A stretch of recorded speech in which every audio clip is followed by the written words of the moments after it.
Okay, good afternoon, everybody. And today we're going to be discussing microbial disease of urinary and reproductive systems. At the start of this slide set, there are a number of slides of the anatomy of both male and female urogenital systems. I'm not going to go through these in detail, although I may have reference to them a little bit later on.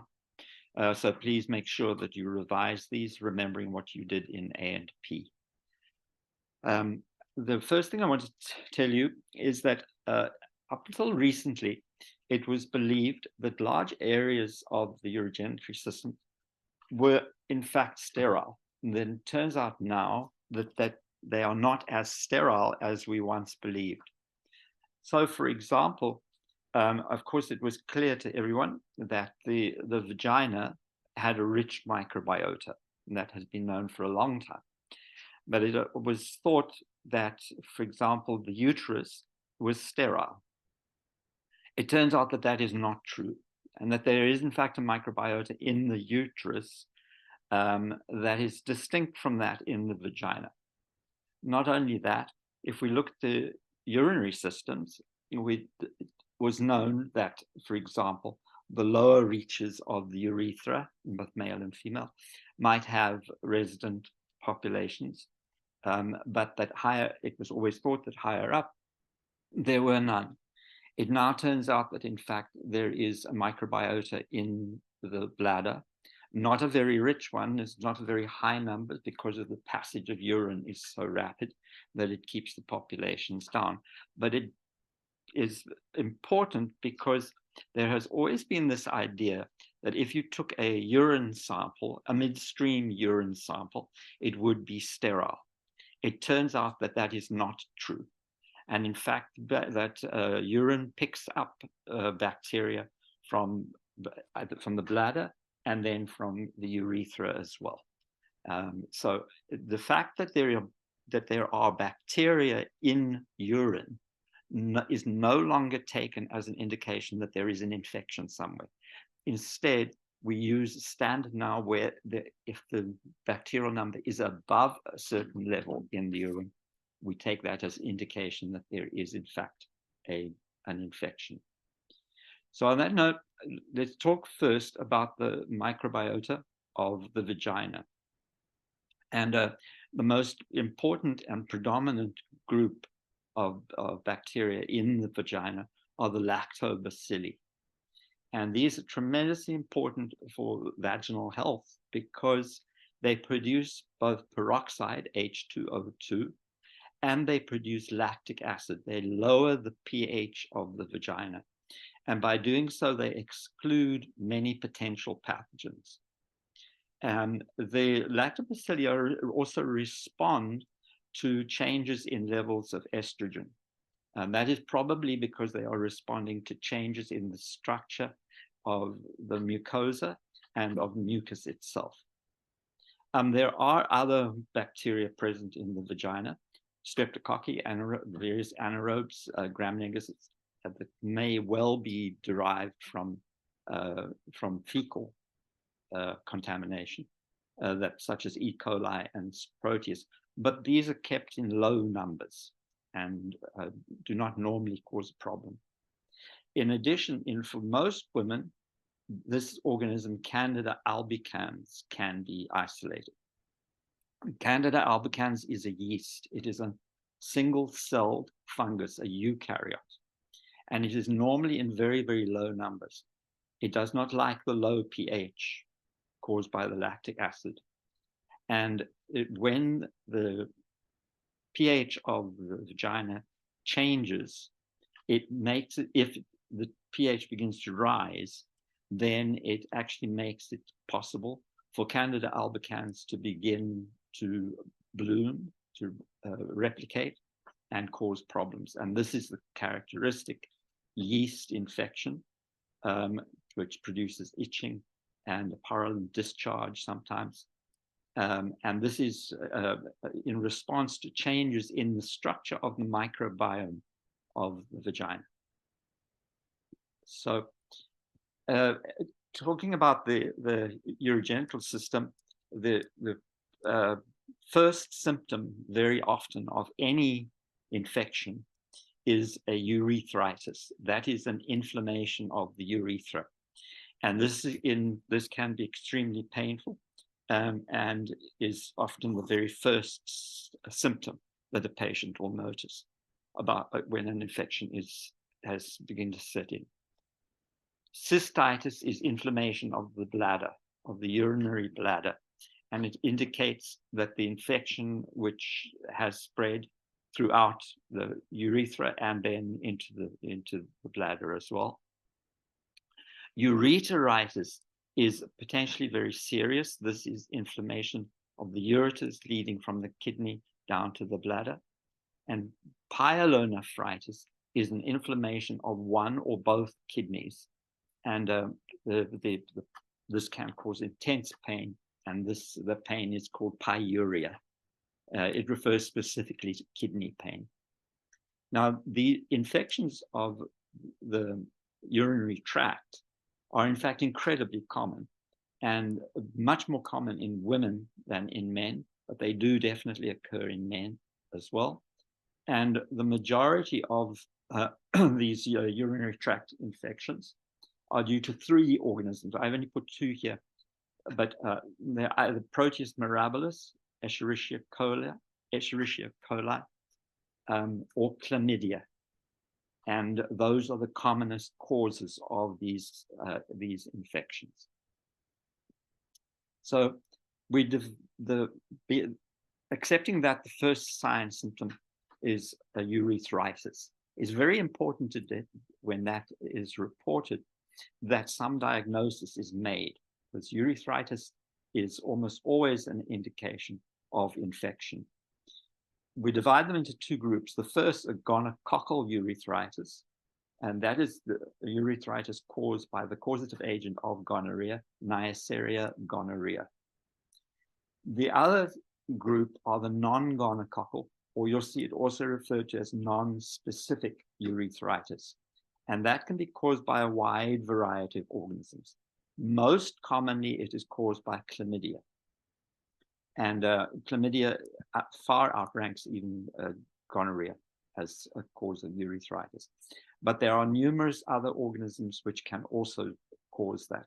And some of them immediately you'll recognize: E. coli proteus, derived from fecal contamination. And that is very often because bacteria are being introduced into the urinary system from, I would just say, poor hygiene, but it's in actual fact it's very easy to contaminate from the perineum, from the anus, and then from the perineum.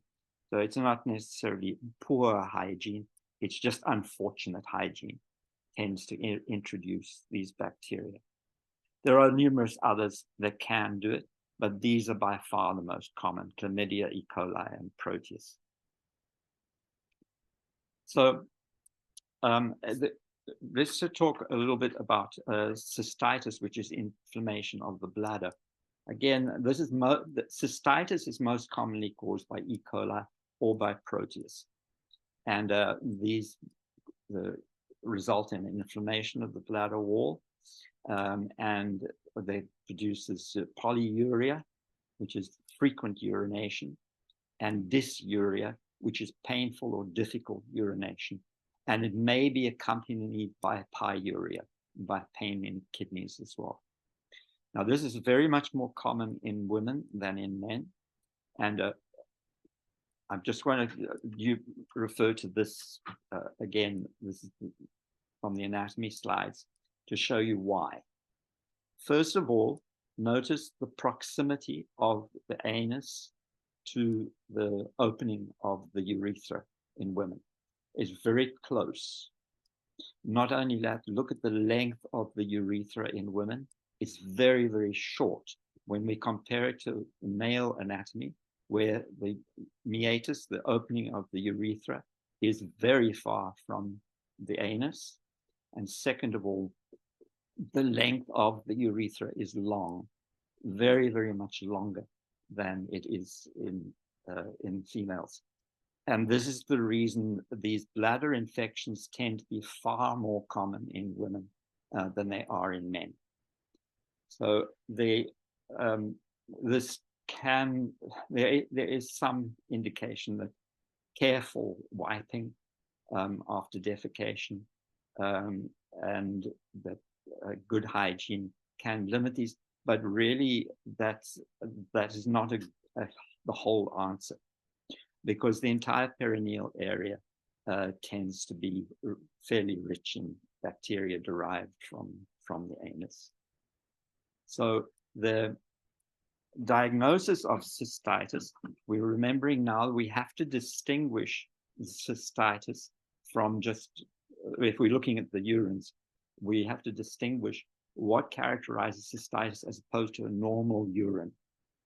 And cystitis is diagnosed when there are greater than 1,000 colony-forming units in a single species. And in addition, that is, and most people will require, most clinicians will require that be coupled with a positive leukocyte esterase test, LE test. Leukocyte esterase is an enzyme which is produced by our white blood cells, predominantly macrophages and neutrophils, when there is an active infection. So a positive leukocyte esterase shows that it is actually an infection which the immune system is responding to. There are various antibiotics that can be used, but most commonly nowadays, when you treat with nitrofurantoin. And the reason for that, nitrofurantoin is a relatively new antibiotic compared to for instance, to the penicillins and things like that. And the reason we are using this is because most species of bacterium that cause cystitis now are actually resistant to the older antibiotics. They've developed resistance as a result of frequency of use of these antibiotics. So the most serious infection of the urinary tract is pyelonephritis, and that is infection of the kidneys themselves. And these are usually, again, caused by E. coli or Proteus, having spread from infections of the lower urinary tract, and actually having caused ureteritis. Sorry, it slipped out of my mind for a minute.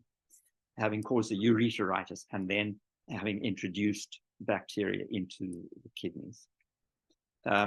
This almost invariably results in bacteria actually circulating in the bloodstream. And that, of course, is a risk factor for sepsis and septic shock, but these are not common consequences of pyelonephritis, but they can occur.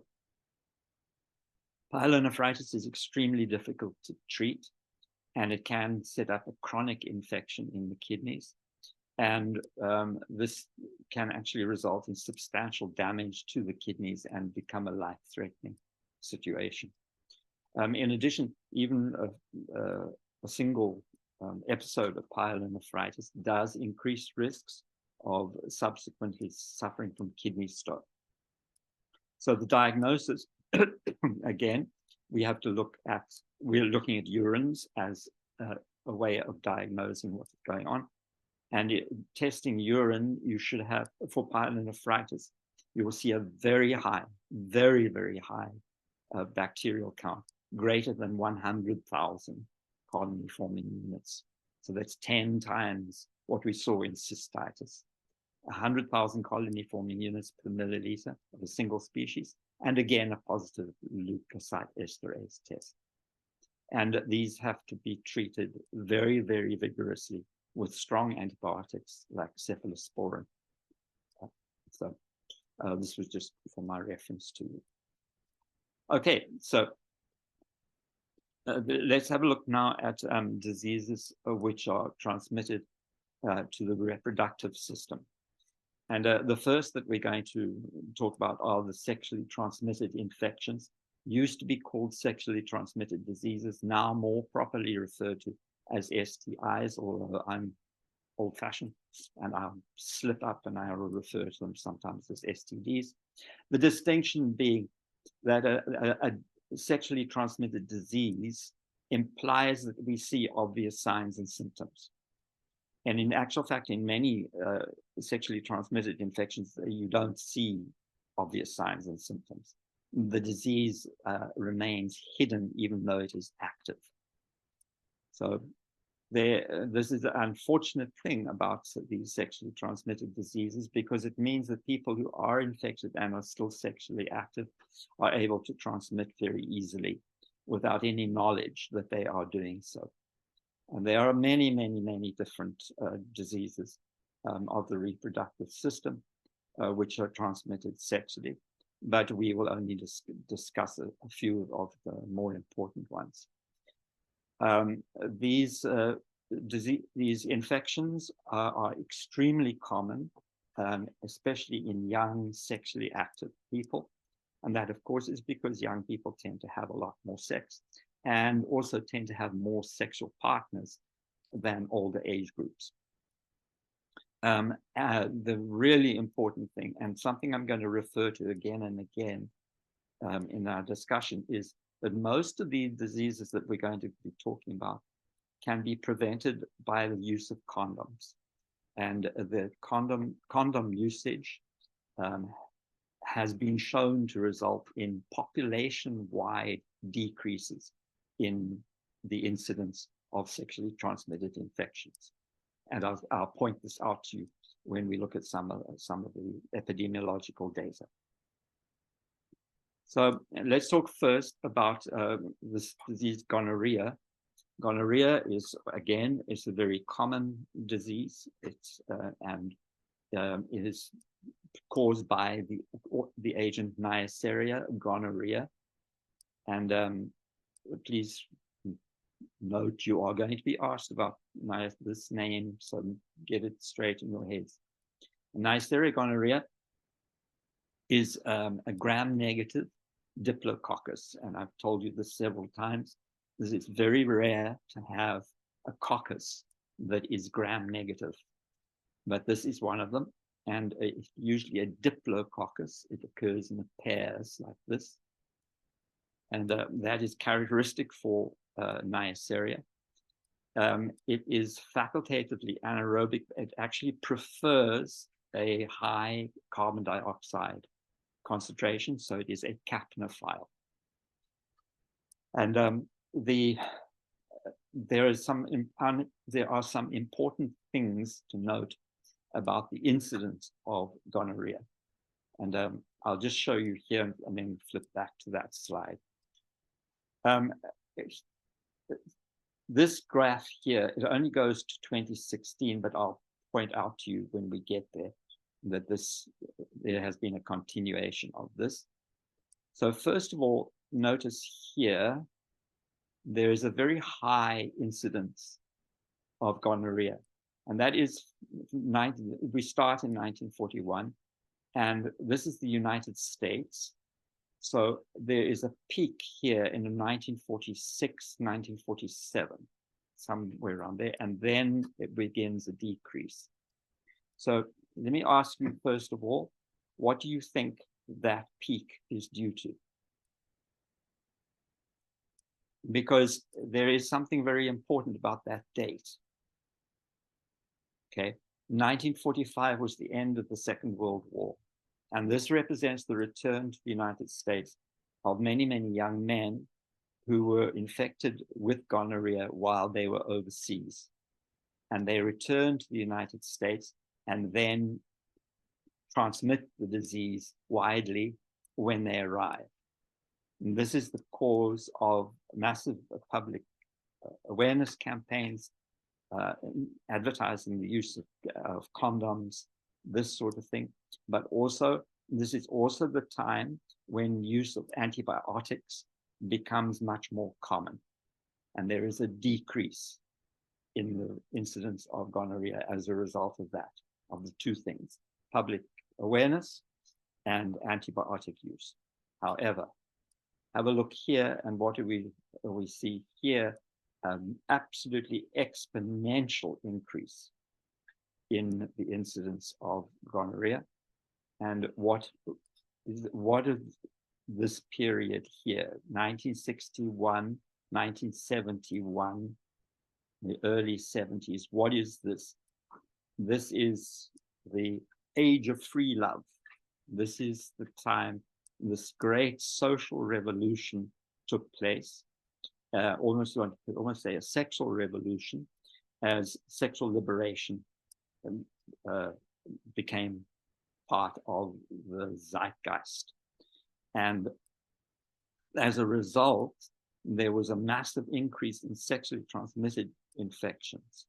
Coupled with this, I have to say, this is exacerbated by the fact that the Neisseria strains were beginning to show resistance to the current antibiotics.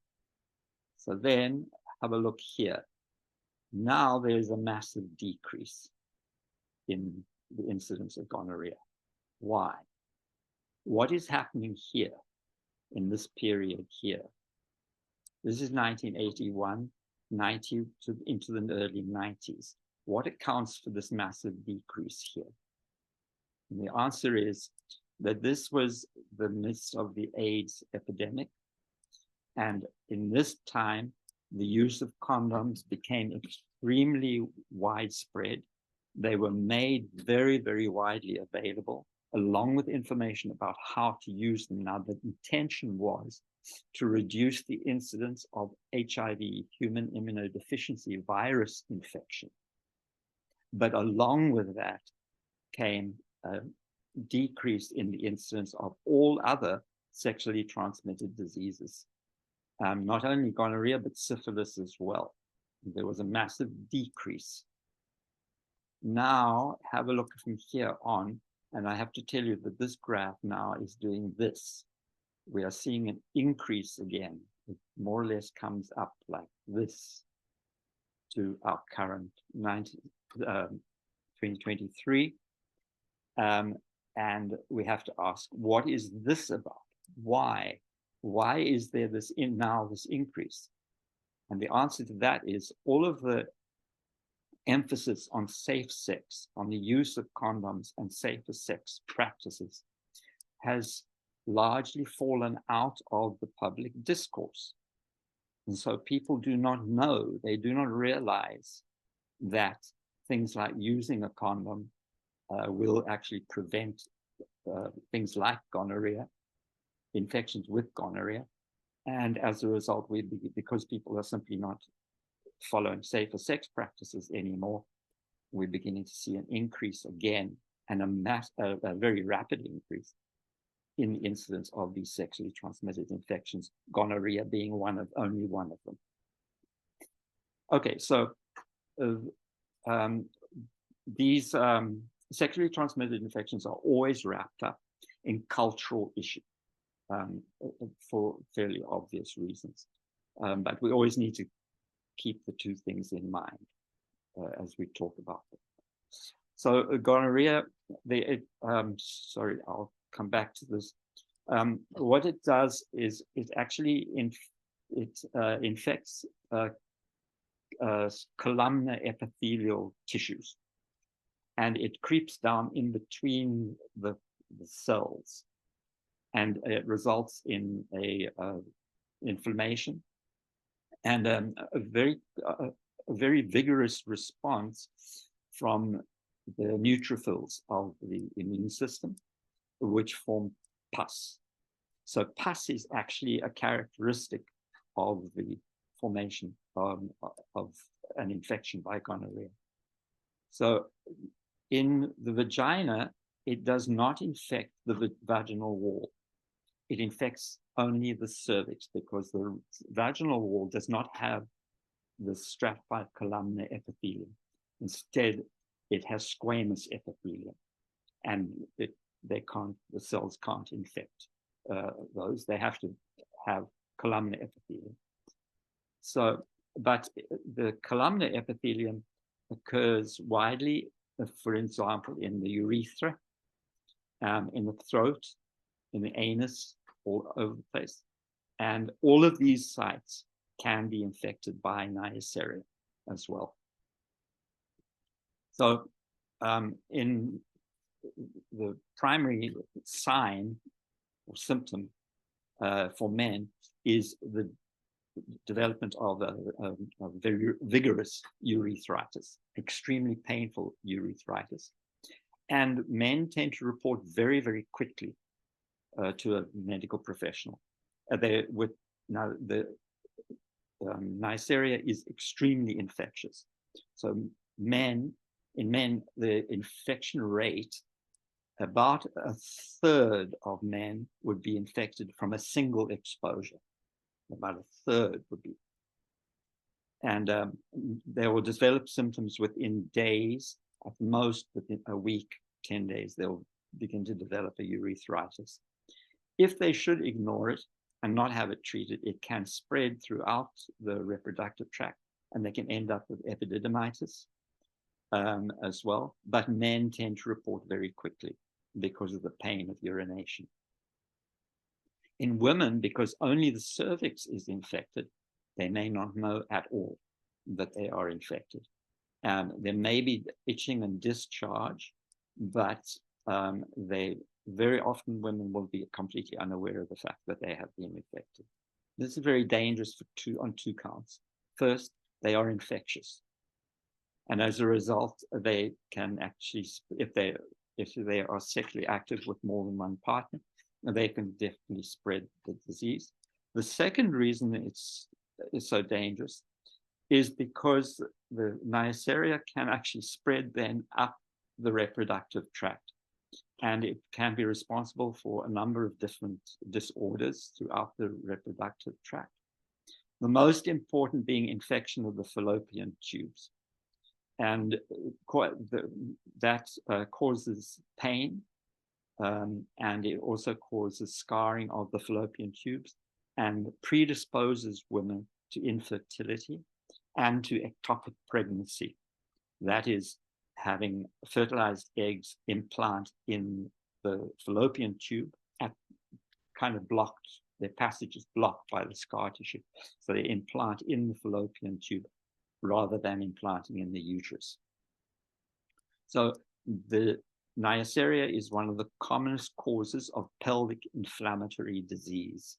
And pelvic inflammatory disease is debilitating, reduces fertility, and it's extremely common, especially in developing countries, because it's a cause of considerable misery.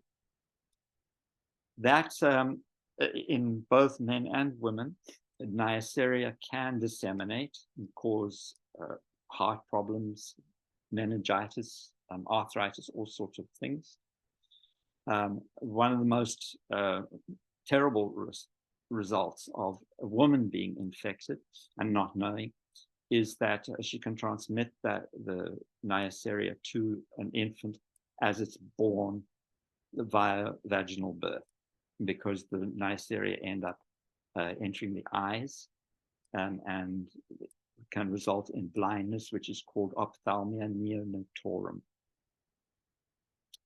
So women, if they are seeing obstetrician gynecologists to manage pregnancy, will be tested for a wide variety of sexually transmitted infections, just to ensure that she does not have. And if they do, then have to have them adequately treated, or adequate strategies put in place to prevent the infant from acquiring the sexually transmitted infection. Okay, so the other characteristic of gonorrhea is that it results in production of pus. And here, this is typical for production of pus from the urethra of a man. This has a special name. It's called GLEET, G-L-E-E-T. And it, along with the urethritis, it's almost 100% indicative of a Neisseria infection. Now, the other disease, which is really common, in fact, commoner than Neisseria, is chlamydia. And chlamydia, we have talked about it in several different contexts in this class. It is the causative agent of chlamydial infection is Chlamydia trachomatis. And this is a very strange little organism, and this is extremely small. And you'll remember I told you that one of the things which indicates to us that the virus may have evolved from something similar. It is very, very small. It has very few genes. What genes it does have are particularly nasty. So it's an obligately intracellular gram-negative bacterium, cannot function outside of a host cell. And it infects via an even smaller unit called the elementary body. Go back, because I discussed the life cycle of chlamydia earlier we talked about it. Chlamydia is the commonest cause of urethritis, which is not gonococcal.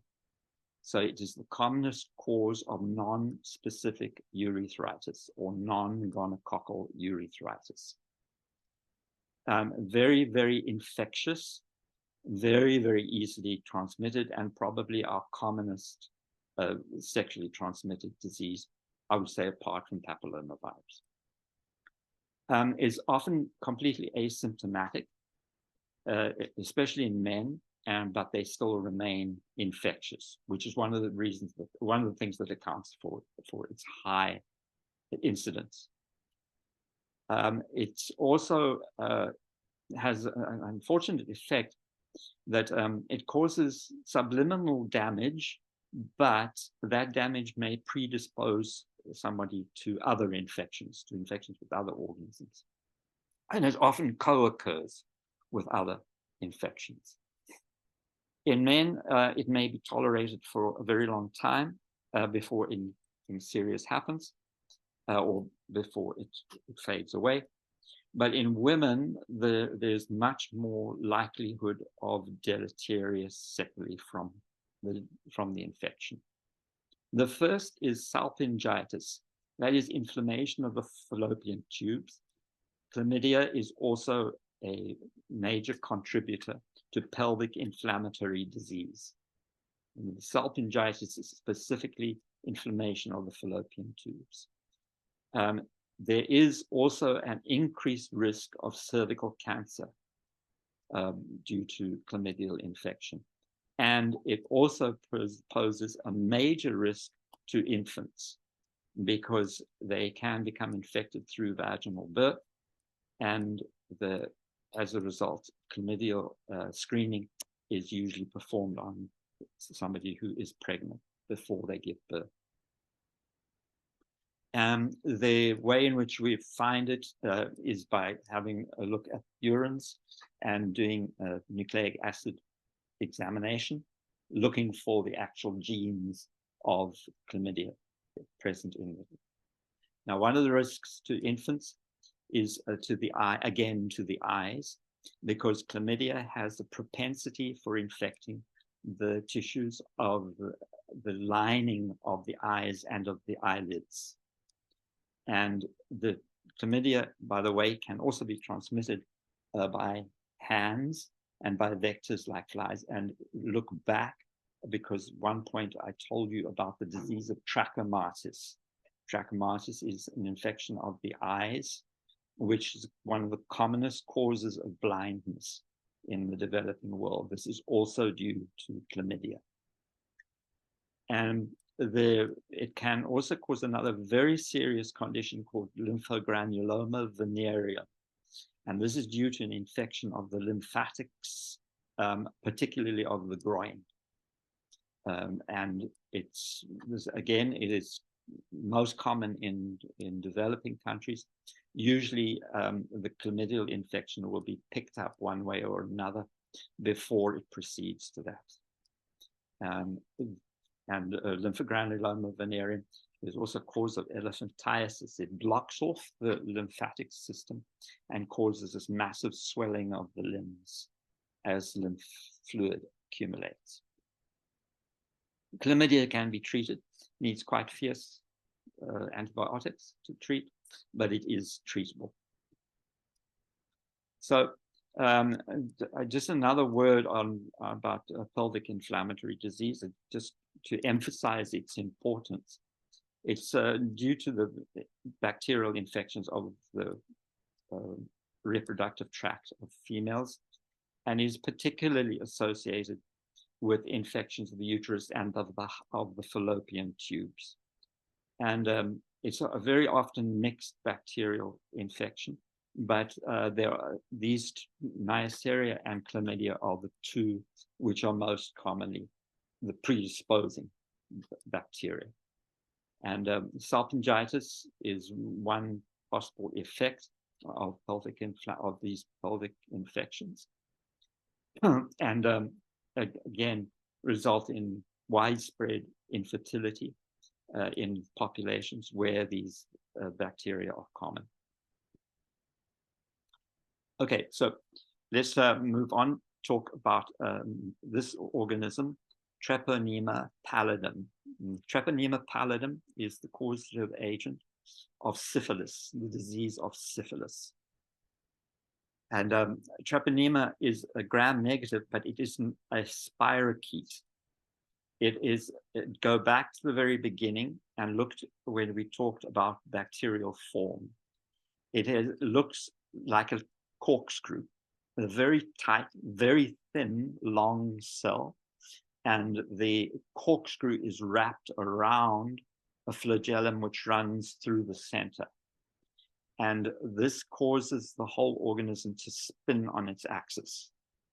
It is also the only bacteria which can go forward and backwards. It has this special locomotion because of its structure around this central flagellum. They're very, very thin, quite difficult to see, especially with a light microscope. They're just too thin. And as a result, we usually examine for them using a dark field. And that is the special lighting situation where the whole microscope field is in the dark. Light is shone from the side and reflected off the bacteria, and they appear as a bright white cell against the dark black background. So syphilis is an organism which requires some degree of damage to the tissues in order to be able to infect. But those can be microscopically small damages, like micro tears in the mucosa, anything like that, such as would occur during sex. That is how the organism gains access to the tissues underneath. It induces a very strong reaction from the immune system, but the immune system finds it very, very difficult to eliminate the organism. And some of the disease symptoms that we see associated with syphilis are due to the immune response, not so much due to virulence factors of the organism.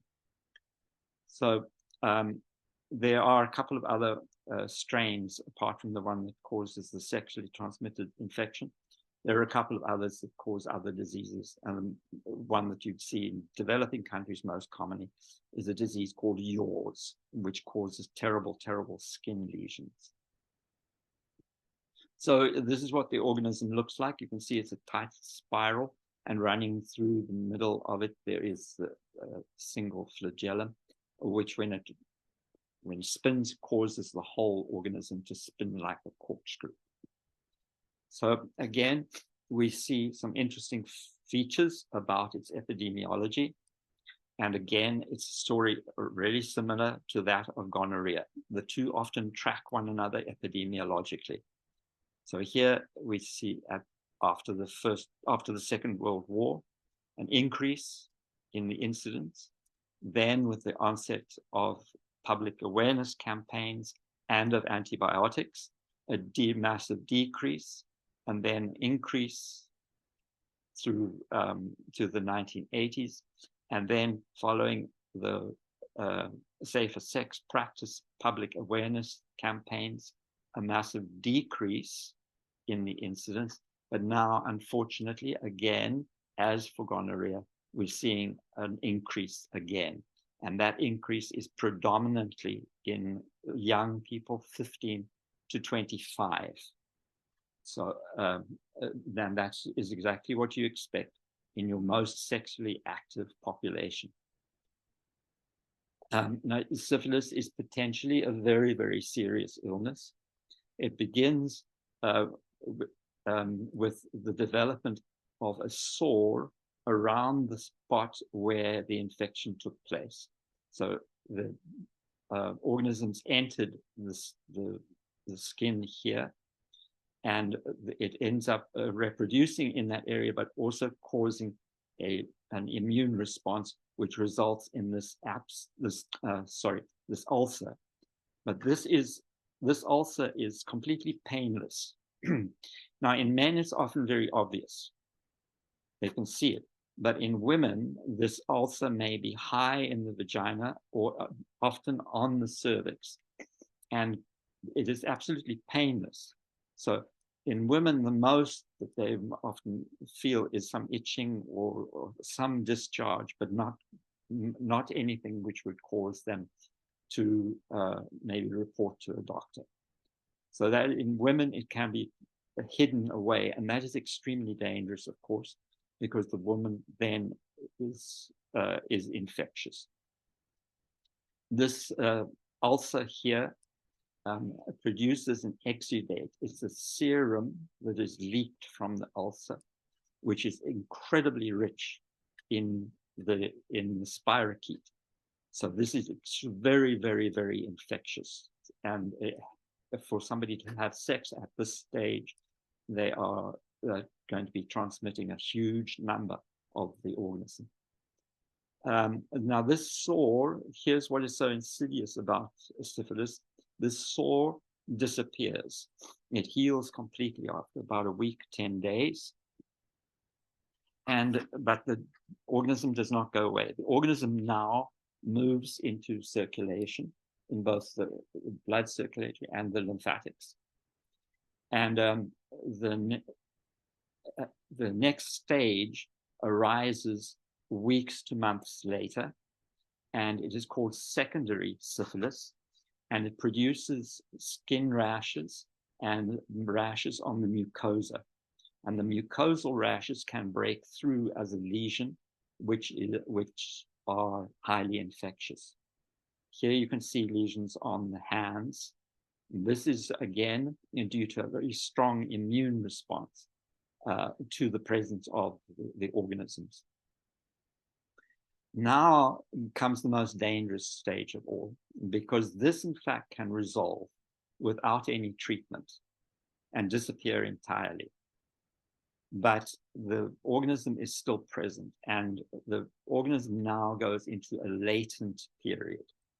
And that latent period can last for years, for a very, very long time, if not decades. And then the move to a tertiary stage. And this is due to reactivation of the immune system against the organism, and it causes massive damage. And at this stage, the person can begin to suffer from a very, very wide variety of manifestations. These here are called gummy, and they are ulcerated sores on here, visible on the skin, but they can be on any organ and drastically affect the functioning of that organ. So this is called gummatous syphilis, and this is due to gummas or gummy on the organs, often the skin. And these can also produce hideous deformations of bone and of the skin. So this, in the old days, before treatment was available, these were very obvious signs and were absolutely dreaded. But syphilis can also cause cardiovascular damage. In particular, it weakens the aorta, and was in the old days was a common cause of aortic aneurysm, of a ballooning of the aorta, which was very liable to burst and hemorrhage. But the most dreaded symptom of all in tertiary syphilis was neurosyphilis. It begins to affect the brain. It affects the motor neurons. It begins to affect locomotion, and then proceeds to a dementia.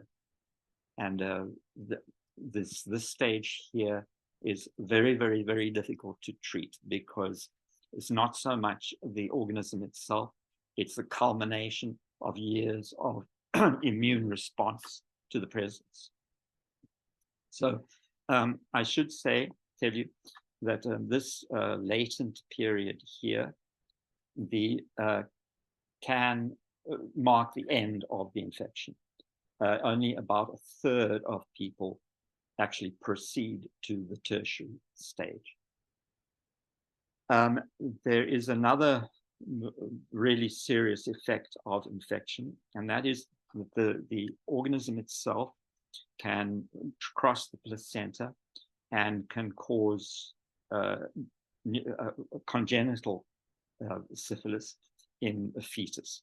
And the commonest manifestation of that is severe neurological damage. Now, the syphilis is easily treated. Even now that there are many resistant strains, it is still very easily treated.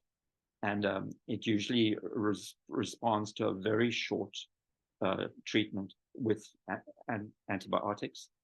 And the success rate is enormously high. So here's what I meant by having a look at the dark field. This is exactly what it looks like under dark field. You see these bright white cells against a dark background. But also you can also use a fluorescent antibody test. So this I haven't talked to you that much about. Fluorescent antibody tests. You have a serum with antibody, which is specific for the organism, coupled to a dye. And that dye fluoresces under ultraviolet light. So if you stain a sample with this, the antibody sticks to the organism together with its dye, and the dye glows when you shine ultraviolet light. And it gives you, this is two advantages. First of all, it's very easily visualized. But second of all, it's highly specific. This antibody is specific to the treponema. It's not going to stick to other bacteria. So you only light up the treponema in your preparation. In addition, there's a whole slew of other serological tests to test for syphilis. So syphilis, the primary sore of syphilis is often confused with this. These are ulcers which also can appear on the genitalia and can be mistaken for a syphilitic chancre. That is the name for the ulcer, chancre.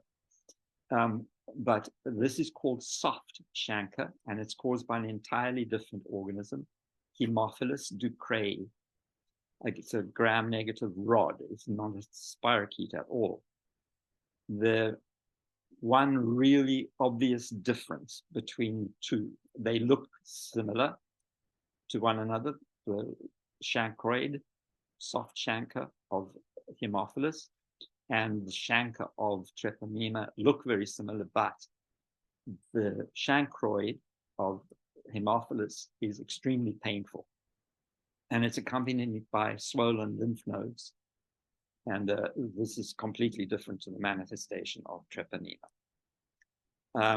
It can break through, it infects the lymphatics as well. So it can break through into a horrible sort of ulcerative appearance at the lymph node. Again, it is treatable. One of the reasons why it is so important is that it often appears in conjunction with HIV infection and may be important in transmission of HIV from person to person. So I mentioned earlier on that this organism, Candida albicans, a yeast, a single-celled fungus, was a normal part of the microflora of the vagina, which it is, but it occurs in very low numbers. And it is also it's not only found in the vagina, it's found in the mouth, in the intestinal tract, all over the place. And it can overgrow in any of those sites. So, for example, oral candidiasis is called thrush, and that appears as white plaques inside the mouth and on the mucosa of the mouth. It can appear in the vagina, but also on the vulva, and it can spread both, in which case it's called vulvovaginal candidiasis. And it results from many different causes, and it's purely opportunistic. It's responding to change in conditions in its normal habitat. And the most common, actually, is antibiotic use, which wipes out all of the other elements of the microflora, of the microbiome in those areas, allowing Candida to then overgrow. And it can also be attributed to other causes. In women, it may very often be associated with hormonal changes during the menstrual cycle. And it is absolutely a characteristic of immune suppression in people such as people suffering from AIDS, or burn patients, or people under chemotherapy. It has a characteristic in women producing a yeasty, thick yellow discharge, but in oral thrush, it produces an intense itching and irritation of the mouth and of the mucosa. Again, it can be treated, and it's treated with antifungals such as clotrimazole, fluconazole, these sorts of things. And the last one to mention is not a bacterium at all. It's actually a protozoan, and this is Trichomonas vaginalis, which is a flagellate. It's a flagellated protozoan. Here it is here. And again, it can be found as a normal part of the microbiome, both of the vagina and the urethra. And it's is one of the organisms that responds to changes in the vaginal pH. And it also produces a discharge, but quite different to that of Candida. Instead of being a thick discharge, yellowish, pussy kind of discharge, it now produces a frothy, kind of greenish looking discharge, which is foul smelling, and accompanied usually by intense irritation. And the common name for it is trick. It occurs predominantly in women, but it can occur in men as well, and it can can produce a urethritis as well. And it is treated with an antibiotic called metronidazole, which is commonly used for flagellate infections of the gut as well. And that's it. And so I'll see you next week, and we'll continue our discussions then.